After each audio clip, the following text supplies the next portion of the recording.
નમસ્કાર, મારું નામ સૌસવ્યા ભક્તિ જિજ્ઞેશભાઈ છે. આજે હું તમને મીરાબાઈ વિશે કંઈક કહેવા માંગુ છું. મીરાબાઈ કૃષ્ણ ભગવાનના અનન્ય ભક્ત હતા. મીરાબાઈના ભજનોમાં પ્રેમ, ભક્તિ અને વિરહની ભાવના સ્પષ્ટ દેખાઈ આવે છે. તો આજે હું તમને તેમની એક પ્રસિદ્ધ વાર્તા કહેવા માંગુ છું. મીરાબાઈને ઝેર આપી દીધું. કોણે? રાણાએ. અને શું કહીને આપી દીધું? તેમણે કહ્યું, મીરાબાઈએ કહ્યું કે આ કાળું કાળું શું છે? ત્યારે રાણાએ ઉત્તર આપતા કહ્યું કે તારા ઠાકોરજીનો અભિષેક કર્યો ને તે પણ કાળા, એટલે પૂરું પંચામૃત જ કાળું પડી ગયું. ત્યારે મીરાએ આમાં બીજો વિચાર ન કર્યો, કારણ કે તે જ્યાં શ્યામ વર્ણ જોતા તેને કૃષ્ણ જ માની લેતા, અને તેણે તરત પી લીધું. ત્યારે રાણાની આંખો ખુલ્લી રહી ગઈ, મોં ખુલ્લું રહી ગયું. કેમ? કારણ કે મીરાબાઈ પર તેની કંઈ જ અસર ન થઈ. તેણે તરત પી લીધું, કારણ કે તેના માટે તે ઝેર અમૃત બની ગયું હતું.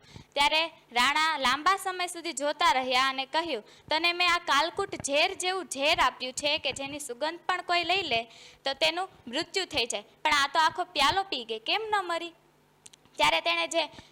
ત્યારે તેણે વૈદ્યને બોલાવ્યા, જેણે તે ઝેર બનાવ્યું હતું, અને કહ્યું કે તે આ ઝેર બનાવ્યું છે, તે તો આખો પ્યાલો પી ગઈ પણ ન મરી. ત્યારે તે વૈદ્યએ જવાબ આપતા કહ્યું કે પ્રભુ, મને નથી ખબર તે કેમ ન મરી. આનું કોઈ એક ટીપું પણ પી લે તો તેનું મૃત્યુ થઈ જાય, આ કેમ ન મરી મને નથી ખબર. ત્યારે રાણાએ કહ્યું કે તે પ્યાલો ઉપર જ પડ્યો છે, તેને મગાવો.